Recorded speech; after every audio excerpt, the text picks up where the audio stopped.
Alam niyo ba yung storytelling? Nung panahon natin, isa to sa mga kultura na mahalaga sa loob ng bahay. Naaalala niyo ba yung palabas na Once Upon a Time or yung mga kwento ni Lola Basyang? Nung araw, no, bawat gabi may alamat, may aral, may tawa, at minsan may iyak. Ang storytelling ay hindi lang libangan. Ito ang bridge ng pagmamahalan, karunungan, at pagkatao. Pero hindi ko alam no bakit parang bigla na lang itong nawala. Napalitan ito ng gadgets, ng TV, ng YouTube, at tayo mga magulang naging sobrang busy na rin. Ako mismo hindi ko agad nagawa ang simpleng bagay na yun. Hindi ko naikwento ang mga kwento sa anak ko. Hindi ko agad naipasa yung culture na mag-storytelling paggabi, no? At ngayon, nalaman ko ang daming benefits pala nito. Hindi lang para sa isipan nila, kundi para sa puso rin ng anak ko. Alam nyo ba, ang storytelling ay tumutulong para mag-develop ng eye contact habang nakikinig sila sa atin. Ito'y nagpapa-improve na palawakin yung vocabulary ng anak natin. And ito ay magtuturo ng tamang structure kung paano makipag-usap. Mag-i-improve din ito ng comprehension nila at focus. At ang pinaka-importante ay mabuo yung koneksyon sa pagitan ng magulang at ng anak.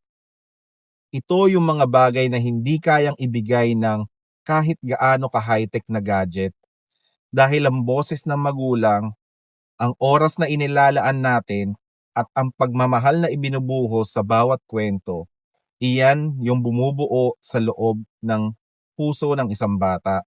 Kaya kung ikaw ay isang magulang na tulad ko, na minsan nawawala sa sobrang bilis ng takbo ng panahon at oras at nakakalimot sa mga dapat nating gampanan para sa anak natin. Ito yung paalala ko, no? Hindi pa huli yung lahat. Kaya natin siguro magkwento or mag-start magkwento at magkwento ng paulit-ulit. Hindi mo kailangan maging magaling magsalita, hindi mo kailangan ng maraming libro, ang kailangan lang yung pusong dedicated, oras at presensya sa anak natin. Sa bawat kwentong sinasabi natin, no, may naiitanim tayong aral sa kanila. May nabubuod tiwala and merong nagpapatibay ng pagmamahal. Alam nyo ba, diba? Sa bawat kwento, merong sinasabing the moral lesson, no? O kaya yung lesson of the story.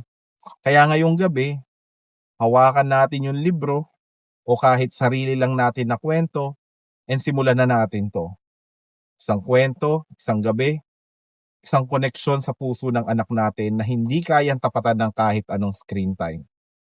Tayo ang unang guro, unang bayani at unang bida sa kwento para sa ating mga anak. Alright? Peace.